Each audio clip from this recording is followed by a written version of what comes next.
Welcome to the Daily Shift. You heard that right. The Daily Shift.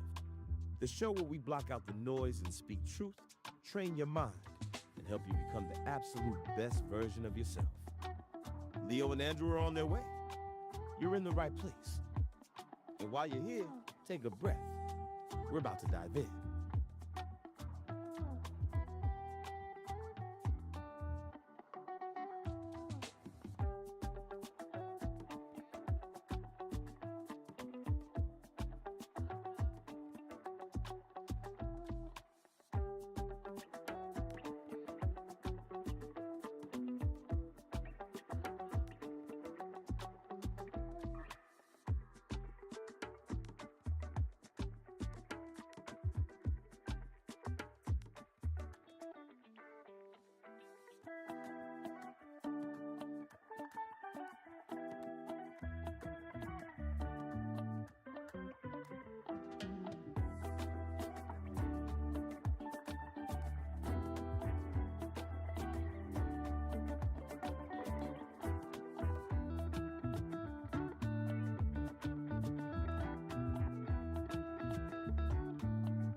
The show starts in 30 seconds.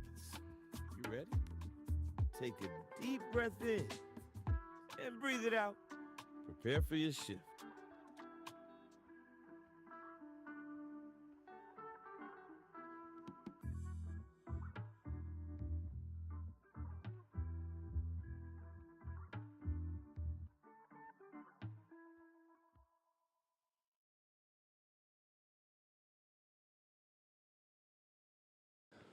I got a question for you. Are you obsessed with the mission that God gave you, or are you addicted to simply looking busy?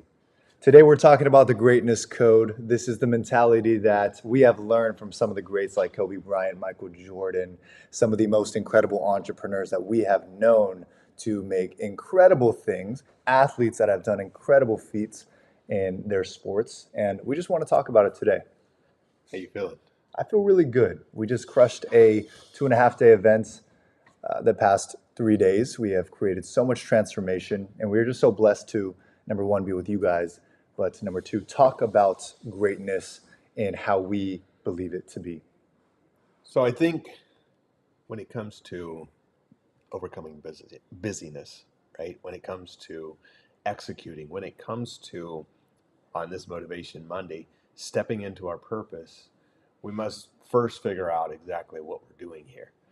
And everything we do should be taking us one step closer to that mission, to that purpose, to that goal.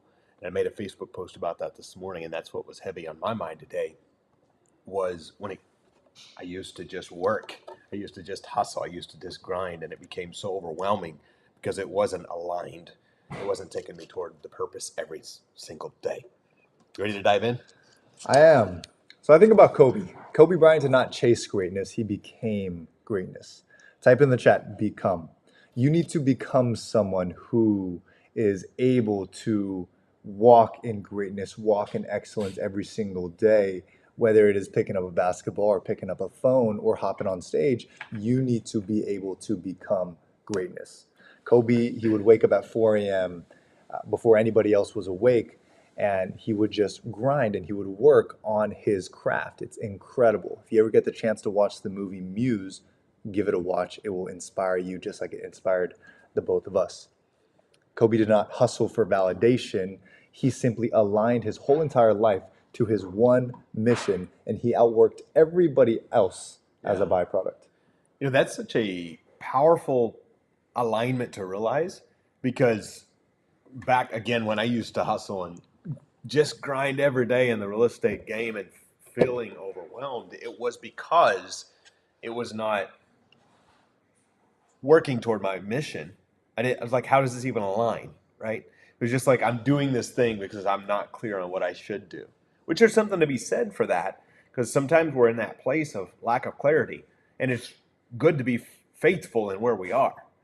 If we're faithful in few things, we're given many. So there's something to be said for faithfulness in that lack of clarity, but at the same time, being able to be aligned, it begins to not even feel like work. So you don't think that you're just hustling nonstop. You're just committed and sold out to the cause. So the greatness code consists of three things. Number one is going to be commitment over emotion. So I think about us, we don't wait to feel ready. We didn't wait to hop on today, even though we have a crazy busy day. You and I both just walked around doing calls. I just created some content, and the whole day we were working. We didn't wait and say, okay, let's put off the show because we're not ready. We said, hey, we know this stuff. We can talk about it. And my emotion says, oh, don't do it because you're not ready. But my commitment says, we've committed to do this. Yeah. We're here. I have a live show happening on my Instagram in about 22 minutes, and I'm going to get that done. Do I have a preparation for it? No, but in my mind, am I committed to it? Yes. Yeah. And I'm going to learn from it every single day and not let my emotions stop me from continuing to get better. Something I think that we live by, and I was just talking to one of our Freedom Life family members this morning. That is, I told him, I said, you're no longer going to do what you want to because you feel like it. You told me you want to build and you want to get to a certain place for your family. Yes. So every single day you're going to wake up and do that thing. We don't get to say, hey, today I really just feel like not doing that, right? And so we do get to make our environments better. I told him, I said, if it makes you feel better to have a cup of hot tea while you're working, then make a cup of hot tea. If it feels better to turn on the screen the ocean and waves and crashing waves noises, or it feels better to turn on jazz music in the background, do the things that make the space better. We can make the place more comfortable, but we can't choose what we do out of comfort, or we'll never accomplish the mission we're called to. So that is where every morning I wake up, and we can either focus on where we're headed, or we can focus on the feeling in that moment. I don't know anybody. Let me take that back. I know very few people who wake up every morning at an early time that say every single morning I'm highly energized. When I pop my eyes open, I am just hit with a burst of energy. Right. Most people I know have that little voice. They just pushed it back for so many years. Some don't hardly hear it no more, like we do, is we push it back that says, man, this bed feels good. Why don't you stay in bed? That's comfy. And we get up, I get up every single morning because I know I have a commitment. I have a commitment to build business. I have a commitment to do the thing, and it's not based on the emotion of how I feel in that moment. That voice is called the sheep. Every time that voice tries to negotiate to go back into the bed, you say, shut up, sheep. The king is here. And you keep moving. Oh, that's good. And I used to call it the bitch. Honestly, I would say, oh, the bitch is trying to speak and trying to make me stop moving. And I thought, okay, let me not put all that stuff in my mind, keep calling myself a bitch. So I started calling that part of me a sheep. And you have to have those type of names to really categorize what is going on in your mind and put them into different spaces. Hey, the sheep is talking right now. He's telling you get back into bed. He's telling you don't go on live. Don't put yourself out there. People are going to make fun of you. That's the sheep. It's so scared. So many people live as the sheep and let that person run their mind. Yeah. But you got to think in another mentality like a king, right? There's a king, there's the lion, whatever you want to categorize it as.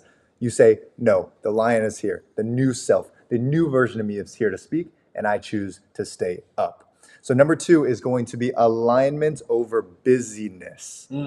Alignment over busyness. If you have a ladder that's leaning on the wrong wall, more climbing, more hustle is just going to get you lost faster. And I think about that analogy. It didn't make sense to me at first when I first read it, but it started to make sense. If you are putting your work, let's just say you're climbing so hard, you're working so hard every day, but you're trying to work towards this path. And this path continues to get you nothing, but then you choose another path. And this path gets you everything you want. And maybe it's a little bit less work, but it is just simply more aligned with your mission and what you want to do. Yeah. It is helping people and lifting other people up versus running, let's just say, an insurance company that you didn't want to run in the first place. But it's all you knew, and you created so much busyness there versus running a coaching company. Yeah. And you start to understand that your pathways are so important. And sometimes being able to sit back and do an alignment session with yourself to say, am I aligned? Yeah. Is going to save you hundreds and hundreds and hundreds of hours over the next couple of months. Developing a high income skill that can cause you to live your life of freedom, financial freedom and time freedom, is what causes you to be able to be constantly aligned. You know, for us, real estate is a baseline that allows us, it's a tool we have in our tool belt that continues to allow us freedom to build, to be able to allow us to host incredible events and have the coaching company and do the things that we do because we have a foundation. And so ask yourself, what is the thing that I can do that is in alignment? What's the thing I can do? Because many times I think people get caught up in thinking either A, I'm over here doing work, or B, I'm over here in alignment. And it doesn't have to be one or the other. You can actually figure out how to monetize your alignment. Because when you get paid to do what you love, you're going to be able to do a lot more of it and help a lot more people. That's right. And so understand how to monetize the thing that you were called to do, where it pays you and it empowers you to impact more. It's a cycle that never ends, velocity of money as it moves. And it's how the economy works. So let's talk about number 3, which is a controversial idea that obsession is greater than balance. Now, you look at Andrew and I, we are absolutely obsessed with what we do. Yeah. We work every single day except for Sunday. Sunday was our rest day. And for the past week, since we've had so many events, so many big projects, we've probably worked 14 to 16 hours a day. But every single hour of it, we loved it. Some of it was very draining in the moment because it was call after call after call after call. But we take a simple rest and we sit back and we say, wow, we're so grateful for the path that we've chosen. Yeah. And we are obsessed with it every single day because it is our mission that God has called us in our hearts to build. Now, the world says don't burn out. Don't work so hard. Yeah. However, the great ones, the ones who build something excellent in their lives, say, be aligned with your mission and be so obsessed with it and build upon it every single day. Yeah. We lost some sleep over the past couple of days because of our events. Yeah. But we chose to, and we knew that it was going to make us greater, and we were able to sacrifice that sleep to build a great thing, a great product, a great event, a great experience. So this idea of obsession has been lost in this world where people don't understand it anymore because they've taken mission and alignment out of the equation. Something you said there, people get worried about burning out. I actually worry about the other way. My grandma was 92 or 93 in 2016 and was looking to go renew her driver's license. She was driving her car and it was sputtering. She was going 35 miles an hour in her Pontiac, and it was a 1992 Pontiac, if my memory serves me correctly, but an older car, and it starts sputtering a little bit, and it's trying to drive, and it's kind of missing. Yeah. And she comes back, she parks it in the garage, and she says to my dad and his brother, my uncle, she said, boys, my car's not running right. So my uncle goes out, pulls grandma's car out of the garage, and just starts pushing the gas. The carburetor, it hadn't been ran enough, and it had just gotten a little stuck because it's set in the garage. And I found out later, I'm talking to grandma, she goes, yo, Philip, my uncle, goes out there. She said, in grandma's words, he just gunned it and gunned it. He just revved it. He just gunned it and gunned it. I guess I just let it set too long. And I think that's where most people are, is they go, gosh, what if I ever burn out? I'm going, my gosh, what if I rust out?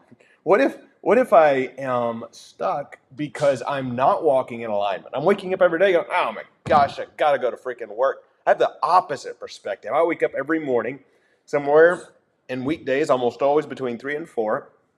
And the first words out of my mouth are, thank you, God. Why? Because I don't care if I feel like being thankful or not. It is saying to myself, you're going to be grateful today. The second thing I do is chug a bottle of water because it gets the system rolling and it makes you feel better, wakes you up. And the third thing I do is start talking to God and reading.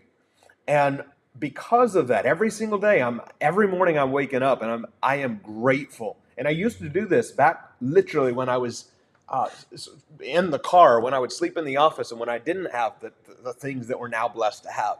So it's a perspective, not a place that you are in life. But then or now, every morning I'm looking and I'm going, my gosh, I get to work with my brother, one of my closest friends, and we're building a cool empire. Thank you, God. We get this beautiful studio in California where the weather's perfect. Thank you, God.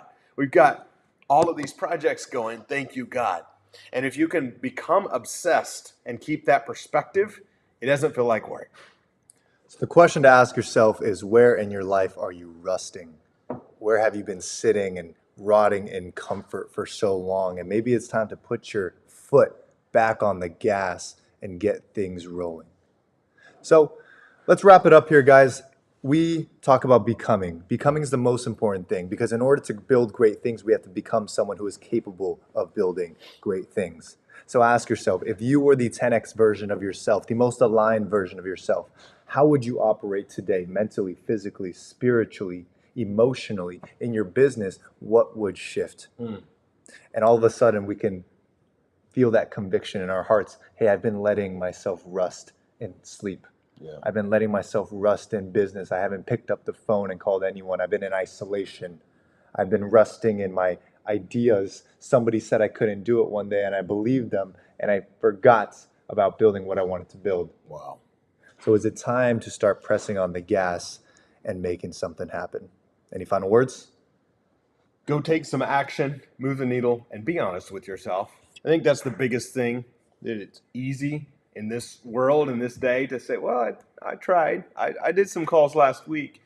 And every single day, we have to make movement toward that mission and that goal. We can continue to take an action, intentional action every day. Our world will shift in a big way. Absolutely. Guys, this has been awesome. This has been great. Tomorrow, Andrew is going to be interviewing another incredible person. And I will be back Thursday for the Bible study. And I'll see you guys all throughout the week. All right? We'll see you soon. Peace out. Bye for now. Bye-bye.